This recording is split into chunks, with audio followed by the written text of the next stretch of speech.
Hello everyone, it's 10 Types here, and today I'm going to be showing off the Mad Party Moltres deck. So first of all, if you don't know what this deck is, check the link in the description. I have a video where I go over the deck, the list, and pretty much describe what it does. But a quick rundown, of course, it uses Mad Party, which I'm sure a lot of you are familiar with, dealing 1 damage for each Mad Party card in the discard, and then paired with Galarian Moltres V for some type coverage, matchup coverage, and we'll see what we are against here. We do get to go first, which is quite nice. We have, honestly, not a particularly strong opening hand, but it could definitely be worse as well. And we see we are against a Flaffy deck, so that should be okay. And we see we started Galarian out there because we do play Scoop Up Net, obviously allowing us to use that, as opposed to if we started Galarian Moltres V, we wouldn't have been able to Scoop Up Net it. So here I think I'll get ourselves the Dedenne, just discard that. Actually, I feel like we can probably go get ourselves a Sinesti and start rolling with a Poltegeist soon. Just going to Quick Ball away the Darkness Energy, of course, allowing us to power up the Galarian Moltres V, which powers itself up passively. Super duper powerful. I'm just playing down the Moltres, Scoop Up Net the Meowth, send the Sinesti up. This will allow us to get an attacker up next turn. Obviously, we can't attack this turn. So unfortunately, we missed the energy attachment. But overall, I feel like we'll be in an okay spot. Here we can probably level ball, get rid of like the Dedenne, and maybe this other Galarian Meowth. I don't think we'll be needing it. Or we could get rid of, honestly, Boss Orders. Boss Orders is obviously a very good card, but we have the Peony in the research, so I can't imagine we'll be playing it. I might want to go in and add a Palpad into this deck. Palpad obviously letting us recover the supporters, most notably Boss's Orders. We only play 2 copies in this list, so hopefully we're not finding ourselves needing it more than we have, but I have noticed that, so Palpad could be a nice inclusion there. Unfortunately, we did not get the energy attachment, as I said. However, we did get the accelerated energy onto Galarian Moltres with Dire Flame Wings, so we're not in a bad spot by any means. And we do still have the Twin energy in the deck. We see, yes, this appears to be Rayquaza VMAX, which is the Phoebe, so it's a VMAX deck. And the Peony engine, very interesting. I wonder what they're going to get here. They don't have a particularly great board position, so we'll probably see, honestly, a card to Quick Ball away, and then just a Quick Ball with that to get themselves a Trickatoon, a Crobat. Probably one of those two.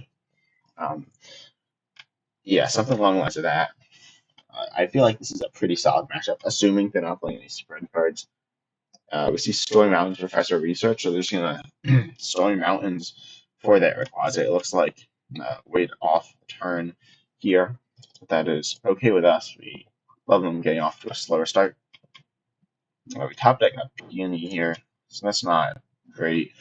But it's not the end of the world either. We certainly have supports to draw some more cards. So I feel like we don't need this second Galarian Moltres down, nor do we need the Galarian Meowth. So I feel like we can just Professor's Researcher. And yeah, here we see a pretty solid hand. Just playing this Poltegeist.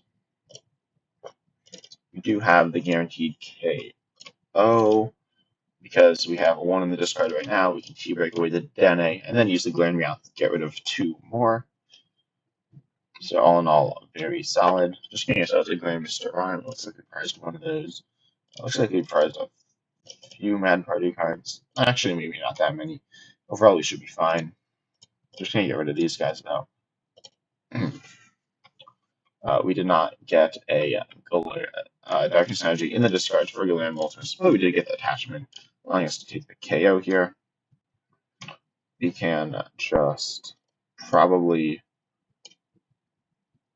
I feel like the Rose Tower is an okay play here, but I don't think it's necessary. Definitely attach the twin to the active. Honestly, I like the play quick volley this Bumblebee, thin our hand down a little, get ourselves just another Bumblebee and play over here though. Then we can play Rose Tower, draw a couple of cards. Obviously not using the Storm out because we can't get anything there. And we see some fine cards here. Just gonna use Mad Party for the KO. Getting it nice and easy. Hoping they don't set up too much. We see that they have only one fire in the discard and 0 lightning energy. This was only 1 Reap, so they need to top deck something insane. We usually them use the Rose Tower for 1, which is a reason we couldn't use. We could have held back on it, but they either drew the Peony, which is something they didn't want, or the lightning energy, which of course is very powerful for the Rayquaza deck to draw their or set up their Mareeps and their Rayquazas. In fact, we'll probably see them using that this turn. However, probably not. Actually, we could see them take the KO here. They only need 1 energy. Mad Party is certainly not a very hefty deck, I guess. It certainly takes, or does not have a lot of HP, deals big damage, but lacks the HP to support it. Oh, but we just see the pass, which is really, really good for us. We can just Evolution Incense for this Glam Rhyme. T-break that away to increase our damage a little bit, but we can easily take the KO on this Flappy, of course. I feel like our hand is very solid. We could probably Level Ball to get ourselves like a DNA, or get our Poltergeist.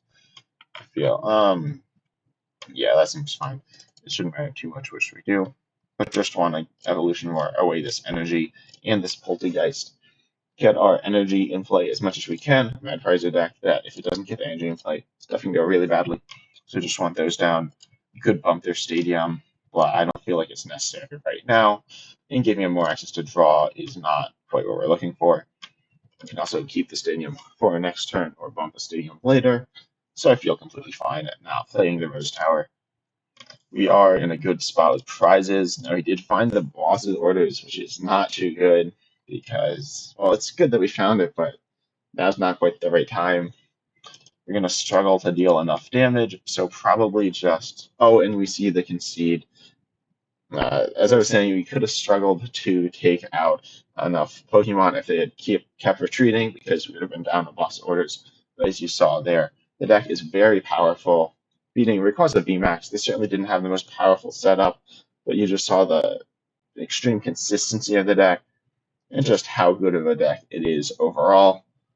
And that is certainly a pretty solid matchup, but because we were able to get up attackers, they really didn't have too many ways to win the game. Glenn Moltres was there if we had missed our twin energies, or as another attacker that deals substantial damage during the early game. So we could have been able to attack them with Bumblebee and attack them with Glaring Moltres, or in the other order if we wanted to, paired with the boss orders to take the 2K KO.